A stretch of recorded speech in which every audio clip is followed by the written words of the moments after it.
जी viewers, साबिक वफाकी वज़ीर कानून महमूद शरीफ विरक हमारे साथ मौजूद हैं। अभी जो पीपल्स पार्टी ने हुकूमत में आने का फ़ैसला किया है उस पर उनकी राय लेंगे। विरक साहब अस्सलाम वालेकुम। वालेकुम सलाम। विरक साहब, मुश्किल वक्त में फिर उसी इत्तेहादी के साथ इत्तेहाद होने जा रहा है, फिर उसी के साथ हुकूमत बनने जा रही है जिसने इलेक्शन कम्पेन ही आपके खिलाफ किया है। देखिए जी, सबसे पहले ये है सियासतदान को अपना दिल बड़ा रखना चाहिए। मुल्क के हालात क्या हैं, मुल्क का वकार का सवाल है। जिस तरह मैंडेट मिला है और जिस तरीके से मिला है और जिन लोगों ने खुफिया अंदाज से जो एक मैं क्या कहूँ कि किसका साथ दिया है, उससे निपटने के लिए हमें अपनी अनाक को हाथ एक तरफ रखकर मुल्क के मफाद में और मुल्क की यकानगियत के लिए हमें इकट्ठा होना पड़ेगा। और पहले भी आप देखा ना कि जो जमातें जीती हैं उनके क्या तस्वुरात हैं, जिसके 2 वोट हैं या जिसके 4 वोट हैं वो भी क्या बात करता है। इसलिए कि मैंडेट जो है खुल कर नहीं मिला, हमें इसका एहसास करना चाहिए और हमें मिलजुल कर चलना चाहिए।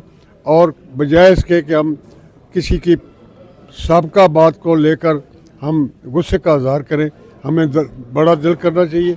मुल्क और कौम के लिए मुफाद इसमें है कि हम मिलकर हुकूमत करें और आगे बढ़ें और मुल्क के तकद्दस और वकार में इजाफा करें। बिलावल साहब कहते हैं मुस्लिम लीग नून ने भी वोट चोरी की हैं, फिर अब कैसे आगे चलेंगे?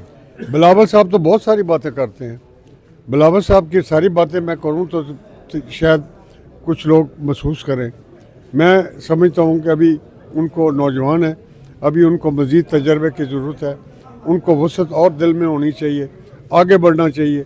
और मैं समझता हूं कि उनकी बातों पर कमेंट करना मैं भी नहीं चाहता। अल्लाह ताला उनको अपनी हिफाजत में रखे।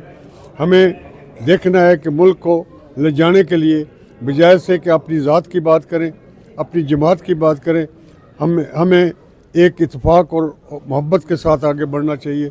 मैं चाहता हूँ हमें पिछला माजी को भूल कर आगे बढ़ना है। लोगों ने 9 मई वालों को वोट ज़्यादा दिए हैं, 9 मई वालों की आपसे सीटें ज़्यादा हैं, आपने इलेक्शन भी 9 मई वाले वाक़े पे लड़ा है सारा, इसकी क्या वजह, मामून को क्यों ज़्यादा वोट दे रहे हैं? देखिए, इसकी बहुत सारी वजूद हैं। मैं समझता हूँ कि लोगों को तारीख़ का नहीं पता, छोटा जहन है, समझदारी नहीं है। मैं हैरान हूँ कि उन जिन्होंने वोट दिया है, किसको वोट दिया है, उसने मुल्क के लिए क्या किया है, उसकी जितनी बातें हैं उसके किरदार की मनफी पहलू ज़ाहिर करती हैं। और जब ये बात करें तो वो कहते हैं जी ये तो उसका ज़ाती काम है, शादी करना ज़ाती काम है और तोहफे बेचना ज़ाती काम है और बहुत सारी बातें हैं ज़ाती काम है। तो मैं समझता हूँ कि ज़ाती काम को छोड़ें, मुल्क को कौम के लिए को काम बता दें उसका। सर, रियासत बचाते बचाते सियासत ख़त्म हो गई नून लीग की, जो अवाम का मूड नज़र आ रहा है, मज़ीद मुश्किलात नज़र आ रही हैं, कैसे सर्वाइव करेगी मुस्लिम लीग नून? मुझे कोई ख़तरा महसूस नहीं हो रहा। सवाल एक मुस्लिम लीग की सर्वाइवल का नहीं है, सवाल मुस्लिम पाकिस्तान की सर्वाइवल का है। हम हर कुर्बानी देने के लिए तैयार हैं, मुल्क और कौम को आगे बढ़ना चाहिए। हम हर चीज़ जो है छोड़ने के लिए तैयार हैं। मुल्क को उसका जो दफ़ा है, मुल्क की सालमियत, मुल्क की मईशत को आगे बढ़ने के लिए हम हर कुर्बानी देने के लिए तैयार हैं। इमरान खान बाहर आएंगे?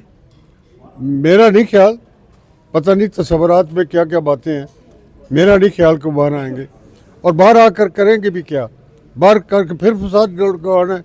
लेकिन मैं समझता हूँ कि ये जो उनको पाकिस्तान की तौहीन में और पाकिस्तान के वकार को खिलाफ वर्जी में उसको सज़ा हुई है, ये तो बहुत छोटी सज़ा है, उनके बहुत ज़्यादा सख्त सज़ा होनी चाहिए।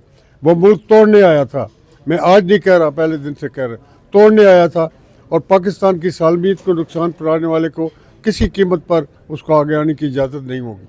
फिर साहब, नून लीग इतनी सीटें गुजरांवाला में हार गई, पहली दफ़ा, क़यादत भी परेशान है, क्या स्ट्रेटजी है कि आगे से बेहतरी आएगी?